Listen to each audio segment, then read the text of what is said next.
Isang maulan na araw po sa bawat isa. Ang ating pag-aralan po ngayon ay hango po to sa aklat ng Psalms chapter 42, starting verse 1 to 5.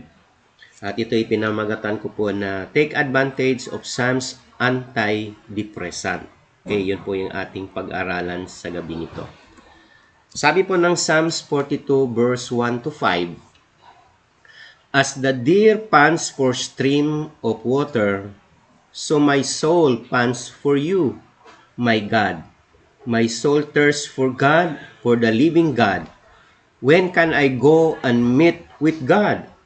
My tears have been food day and night, while people say to me all day long, Where is your God? These things I remember as I pour out my soul, how I used to go to the house of God under the protection of the Mighty One with shouts of joy and praise among the festive throng. Why, my soul, are you downcast? Why so disturbed within me? Put your hope in God, for I will yet praise Him, my Savior and my God. Purihin po ang ating Panginoon sa kanyang buhat makapangyarang salita na ating pagbubulay-bulayan, pag-aaralan sa oras na ito. Tayo po'y saglit na yumuko, tayo po'y manalangin. Salamat po dakilang Diyos sa oras na ito na kami po'y dudulog sa inyo at sa inyo po namin ugad.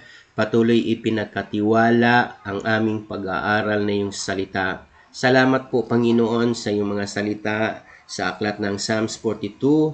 At Lord, patuloy na sa inyo namin inaala, ipinagkatiwala ang lahat ng bagay. Lord Holy Spirit, be our real programmer, be our real teacher tonight. At patuloy ikaw po ang maitaas, may tanghal sa aming kalagitnaan. Use your servant, Lord. At kung ano man ang nais mo, let it be done, O God. In Jesus' name, Amen. Amen. Amen. Purin po ang ating Panginoon. Kamusta na po ang bawat isa? Ilang araw na po na medyo maulan at tayo po ay napakalamig po ng panahon po natin ngayon. Okay. Masarap na pong matulog. Pero sa oras nito, tayo po'y dadakot mag-aaral ng salita ng Diyos.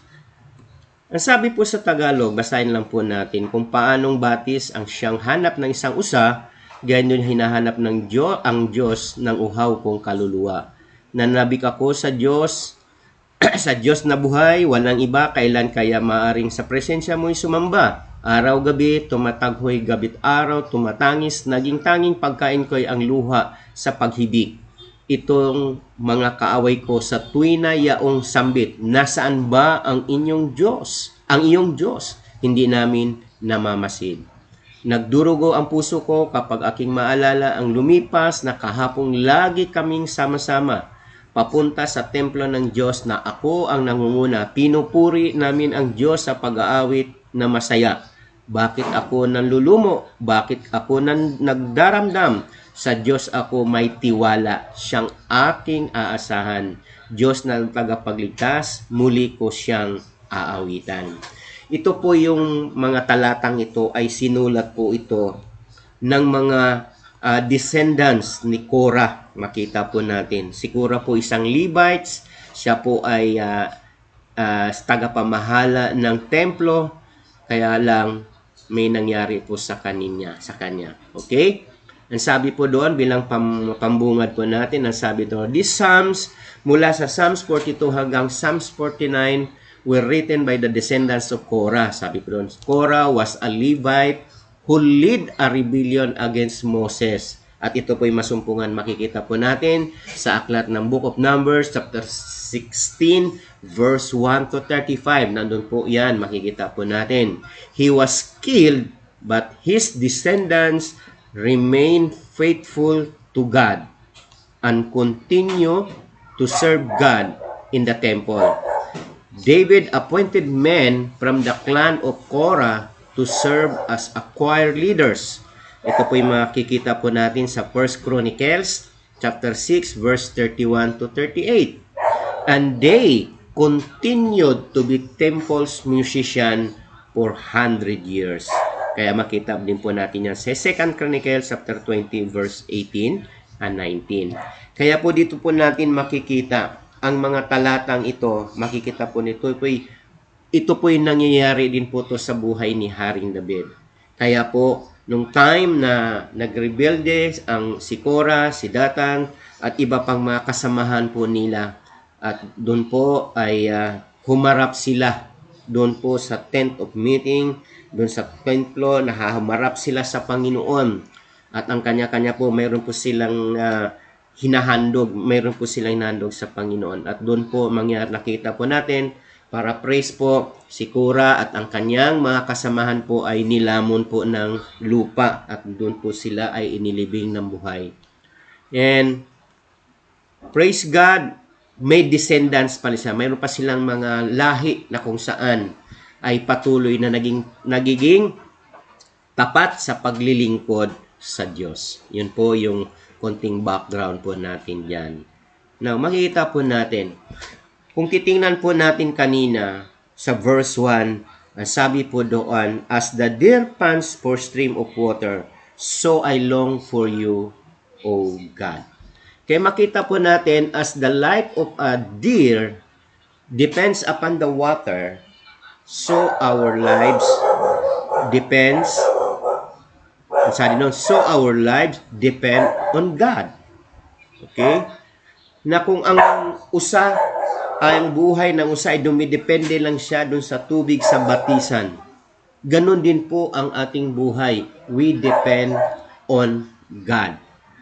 Those who seek Him and long to understand Him find eternal life. Kaya, feeling separated from God, kaya ang nasabi, pakiramdam niya ay hiwalay na siya sa Diyos. This psalmist would not rest until he restored his relationship with God. Because he knew that his very life depended on it. Kaya nga po, angko po sa ating tema po natin this month, sa ating theme for this month sa JL Church Worldwide, I am recharged. Kailangan po natin, tayo po ay mare-recharge. Lahat po tayo napapagod. Lahat po tayo ay nanlulupaypay. Kailangan po natin i-recharge po tayo. Kaya gaya ng isang usang nauuhaw, pagod na pagod, kailangan niya ang tubig sa batisan para ma-refresh po siya. Ganon din po tayo. Dapat po ma-refresh po tayo sa presensya po ng ating Panginoon. And the writer of the Psalms was discouraged because he was exiled to a place far from Jerusalem and could not worship in the temple. Yun po ang sitwasyon po nila.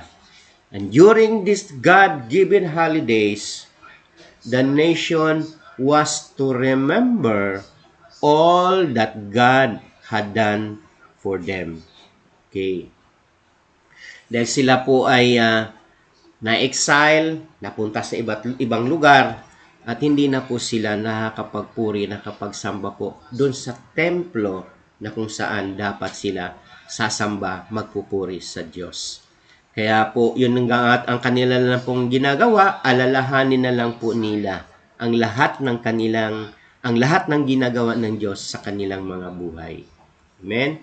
Kaya, sabi po ni Dr. Harold Sala sa kanyang aklat po, ang sabi po doon, when people get depressed, no matter what has caused their depression, they feel so alone and think that nobody has been in a hole quiet as deep as theirs. Alam niyo yung pakiramdam ng isang taong depressed na depressed. Para bang siya na yung pinaka hirap or pinakamahirap or pinaka-depressed sa tao dito sa mundong ito. Kaya makikita po ito, napakahirap siyang i-refresh kung wala ang presensya ng ating Panginoon. Kaya po sabi po dito, in the book of Psalms, kung titingnan po natin ang kabuuan ng aklat ng Psalms 43 and Psalms 42 and 43, and the writer, ang psalmista to, probably David, pour out his discouragement. Okay. Pour out his discouragement, pinamakita po natin yung discouragement po ni true discouragement po ni Haring David. Maaari nang sabi nga po doon, he uses such word as tears, despair, mourning, weeping, cast down, depressed, and so forth. He pours out his discouragement. Then, he gives a solution for this dealing with depression, God's way. Okay? Parang, kapag ang isang tao ay depressed, kapag ang isang tao ay nasa state of depression, ang hirap mo kumuha ng isang solusyon para ikaw ay makabalik sa sitwasyon na maayos. Pero dito, depressed na si Haring David, pero makikita po natin, inuutusan niya ang kanyang kaluluwa. Kung makita po natin doon sa verse 5, ang sabi niya, why am I discouraged? Why so sad? I will put my hope in God, my Savior. I will put my hope in God. I will praise Him again, my Savior and my God. Kaya dito po natin makikita, dumanas siya ng depression, dumanas siya ng discouragement, dumanas siya, nakaranas siya ng mga kahirapan. Pero alam niyo po, siya pa rin ang nagbigay ng solusyon through God's way. Sa atin, karamihan po natin, kapag tayo nasa state of depression, nandun po tayo sa kalagayan na hindi maganda, napakahirap kumilos. Hindi po ba? Ang hirap labanan, ang hirap mong kausapin. Pero makikita po natin dito, David gives his solution for dealing with depression in God's ways. God's way. Paano? Sabi po sa aklat ni Dr. Harold Sala, sabi po number 1, put out your heart to God. Pinaka-basic po. Kapag tayo po discouraged, kapag tayo po ay, ang sabi po doon, mourning, despair, nasa despair po tayo, nasa depression tayo, depressed po tayo. Number 1, God's way na i-deal po natin ito. Pour out your heart to God. Ibigay mo sa Diyos ang lahat. Kumbaga, Lord, hindi ko na talaga kaya. Kailangan kita. Tulungan mo ako, Panginoon. Okay? Pangalawang paalala na dapat po nating gawin para ma-deal natin ang depression. Ang sabi po doon, remember what God has done for you. Alalahanin mo yung mga mabubuting bagay na ginawa ng Diyos sa iyo. Kung gumawa siya noon sa iyo, gagawa siya ngayon, gagawa din siya bukas, kinabukasan, in the future. Gagawa at gagawa ang Diyos ng mga mabubuting bagay sa iyo. Alalahanin ho natin. Meditate ho natin yung mga mabubuting bagay. Huwag ho nating alalahanin, huwag nating i-meditate yung mga masasamang bagay. Mas lalo tayo madidepress. Remember what God has done for you. Nung nakilala mo ang Panginoon, ano ba naramdaman ho natin? Excited? Masaya ho tayo? Maraming mga bagay na nababago sa buhay ho natin. Pero nung nakaranas ho tayo ng depression, nakaranas tayo ng mga discouragement, dapat yung mga bagay na mabubuting bagay, alalahanin po natin ito. At isa pang bagay na dapat po nating gawin, kapag nandun na po tayo sa kalagayan, tayo po nasa depression, ang sabi po doon, make a decision in your heart to praise the Lord. Ano ang sabi ni Haring David? Verse 5, letter B. I will put my hope in God. I will praise Him. Again, ang sabi po dito, make a decision in your heart to praise the Lord. Pero mga kapatid,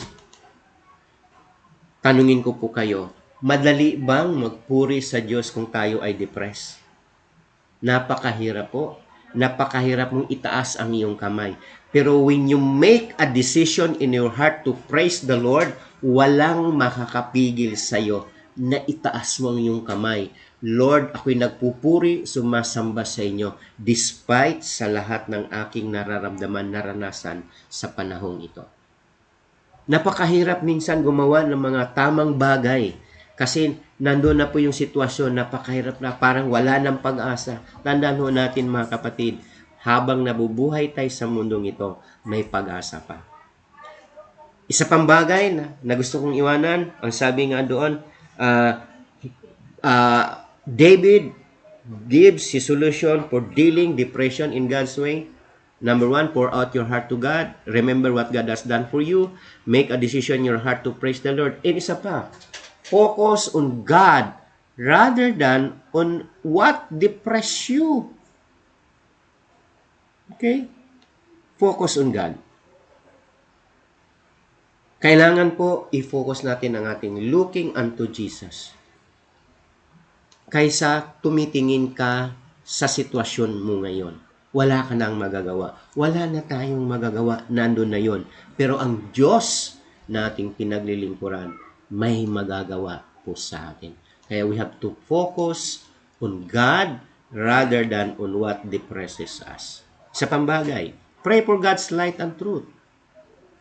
Ano ba talaga to, Lord? We have to pray sincerely unto the Lord. Pray for God's light. Maliwanagan tayo. Malalaman natin, Lord, ano ba ang talagang bakit pinahintulutan mo to? Lord, ano bang nais mo? Pray for God's light and truth and verbalize your faith. We have to declare verbally your faith.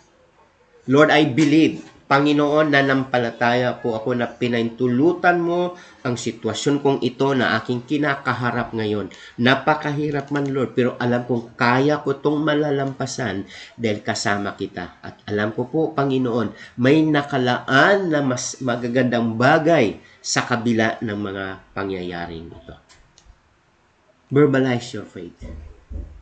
Kailangan po natin i-declare dapat every day we have to declare that I am a son of God. I am a son of God. At walang puwang ang demonyo, walang puwang ang kalaban sa buhay ko. Maging sa aking pamilya, sa aking mga mahal sa buhay, sa iglesia na ipinagkatiwala. Bagaman may mga bagay pa rin na hindi magandang pangyayari, but God allows all these things para magising tayo sa katotohanan, para lalo din tayo magtitiwala sa Diyos. Kaya, we have to verbalize our faith. Ibig sabihin, kailangan mong iisambitin, kailangan mong i-practicein, i-possible nga. Lord, I declare today, I declare to the Lord na ganito, ganyan, ganyan. Kung ano yung nais mo. Kung anong pagpapala, Lord, I declare the blessings from you, O Lord God, sa araw na ito. Panginoon, matatapos ko po ang trabaho ng maayos ngayong Panginoon. Lord, makapagtapos ako ng report ko ngayon, deadline namin ngayon, matatapos ko po ito, Panginoon. Lord, sa opisina, Lord, maging smooth ang lahat ng aking gagawin. Wala pong problema, Panginoon. We have to verbalize our faith. We have to declare. Kaya po, makikita po natin, when David was in dire situation, makita po natin, when he was so depressed, napakaraming sitwasyon na si David po ay nadidepress po.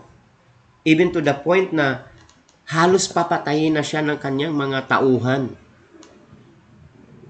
Nung time na nilusob nila, kasama yung mga tauhan niya na 400 strong men, tapos yung mga kalaban pala ay yung kanilang ari-arian, pamilya, asawa, mga anak ay binihag. Halos po, ang sabi nga po doon, halos po nang lupay-pay po silang lahat. Halos patayin na nila si David. Pero anong ginawa ni David? He focused on God. Sinumbong niya kaagad sa Panginoon. At doon po, nakita po natin, God give him the right decision. God give him sa dapat po nilang gawin. At doon po, nagtagumpay po sila. Kailangan lang po natin malampasan ng lahat na ito sa pamamagitan ng salita ng Diyos, sa pamamagitan ng kaparaanan ng ating Panginoon. Kaya makita po natin, both Psalms 42 and Psalms 43 end with a reaffirmation of faith and trust in God. Ano man sitwasyon tayo, saan man tayo ngayon, lalong-lalo na sa panahon natin na may pandemya ho tayo ngayon, isang taon na mahigit, mas lalo pang tumitindi ang ating kalaban. Pero tandaan ho natin, kapag tayo nasa kamay ng Diyos, hindi dapat po tayo mangangamba. Pero dapat pa rin tayong mag-ingat. Okay? Kaya, bilang pangwakas po natin, ang sabi po doon, depression is one of the most common emotional ailments.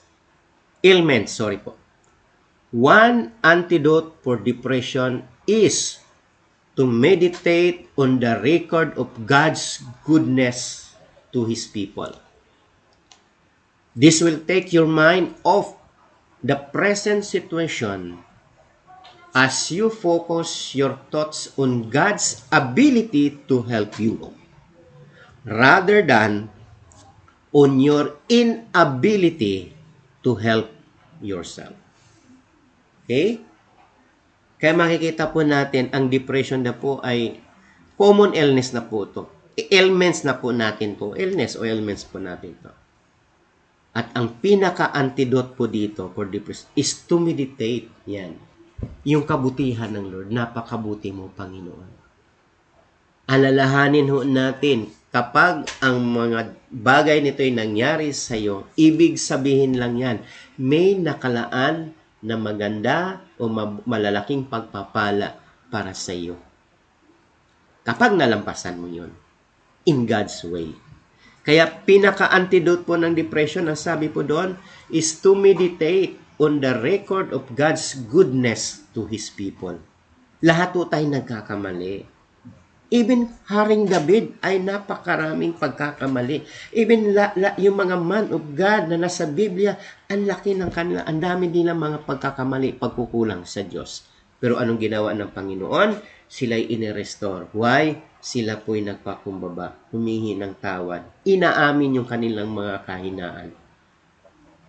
At dito po natin makikita, kapag minomeditate po natin yung kabutihan ng Panginoon, ang ating sabi doon, this will take your mind off the present situation. Lord, ang sitwasyon ko ito, pero Lord, I know and I believe kung paano ka kumilos, kung paano mo inaalis, kung paano nalampasan ng mga tao ito ang kanilang mga dinadanas na dinaranas ko rin din po sa panahon ito. Aalisin ng Lord yan sa iyong kaisipan. You will focus on God's ability to help you. Lord, alam ko, hindi mo ako iiwan. Alam ko, Lord, hindi mo ako iiwanan, Panginoon. Lord, ang tulong ko ay nagmumula lamang sa iyo. Rather, on your inability to help yourself. Wala po tayong kakayanan na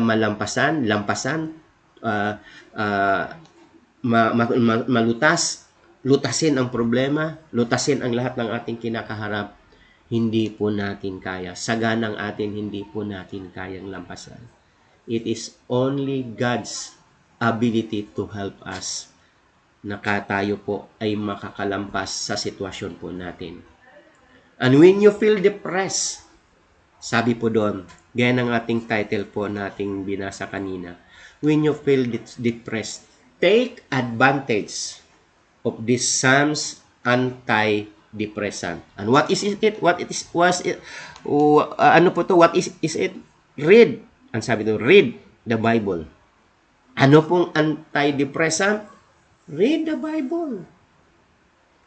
Read the Bible's account of God's goodness and meditate on them. Ito lang po ang solusyon. Kaya nga ang sabi ng Biblia, babalik ulit tayo sa Joshua 1:8. Ano ang sabi ng Panginoon kay Joshua? Ang sabi ng Panginoon, do not let this book of the law depart from your mouth. Meditate on it day and night, so that you will be careful to do everything written in it. Then you will be prosperous and successful. Kapatid, ito po ang antidepressant, antidote.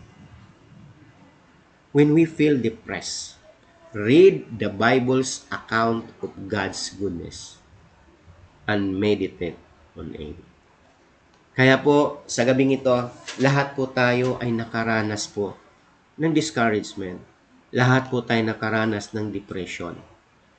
Nangangamba, lalong-lalo na, meron na naman pong bagong variant ng COVID-19, which is very talagang aggressive po ang variant na ito.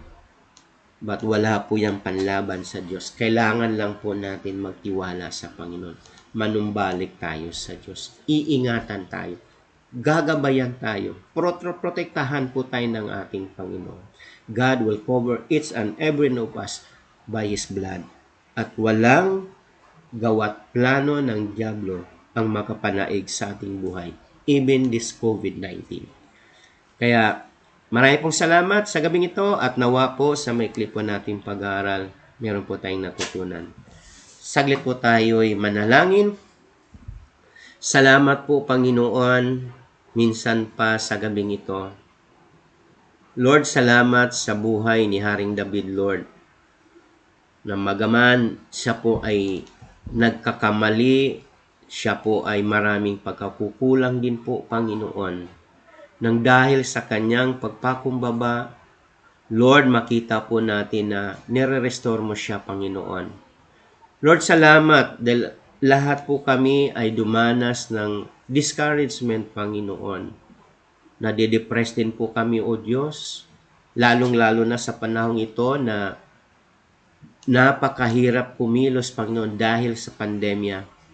Maraming limitasyon, O Diyos. Ngunit nanampalataya po kami, O God. This still part of your grand plan, Panginoon, para sa bawat isa. Para sa aming bansa, para sa buong mundo, Panginoon. At ang bawat isa ay manumbalik nawa sa inyo. Salamat po, O God, sa gabing ito. Dalangin po namin, Lord, sinuman ang nasa sitwasyon, Panginoon, na sila po ay depressed, O God. Lord, yan ang sinasabi mo, we have to take advantage of the Psalms antidepressant. We have to read the Bible's accounts of God's goodness at pagbulay-bulayan po namin ito. Salamat po, dakilang Diyos. Lord, patuloy, Lord, na pagpalain nyo ang bawat isa. I-bless nyo po ang bawat isa. Pagalingin nyo po ang bawat may sakit karamdaman, Panginoon. Lalong-lalo na, O Diyos, ang mga tao na wala pong pambayad, wala pong pampagamot, Panginoon. Lord, ikaw po ang aming dakilang manggagamot, O God. You are our healer, Lord. Jesus is our healer, O God. Kaya, Panginoon, maraming pong salamat sa inyo ko po, O God. Patuloy pinagkatiwala ang lahat ng mga lingkod mo, sa lahat, Lord, ng mga naabot sa live stream na ito. Lord, abutin mo rin sila, O God. I-bless mo rin sila, Panginoon. Whatever desire of their heart, Lord God. Especially, Lord, sa mga nawalan ng trabaho, Panginoon, dahil sa pandemya, O Diyos. Lord, nade-depress din po sila sa panahon ito. Walang hanap buhay, Panginoon. Walang pambili ng mga kakailanganin nila sa pamilya, Panginoon. Lord, tulungan niyo sila. Tulungan niyo po ang bawat isa. Kaya, O Diyos, sa iyong mapagpalang, mapaghimalang kamay, ipinagkatiwala ko po ang buhay ng bawat isa. Maraming pong salamat, dakilang Diyos. Sa inyo ko po, God, patuloy ipinagkatiwala ang lahat ng bagay. Nawa ang pag-ibig ng Diyos Ama, ang pagpapala ng Diyos Anak, at ang matamis na pakikipisan ng banal na Espiritu ay patuloy naming maranasan ngayon, bukas at magpakailanman. Ito po ang aming salmo't dalangin ng may pananampalataya sa pangalan po ng aming Panginoong Hesus, at ang lahat ay magsabi ng Amen, Amen, and Amen.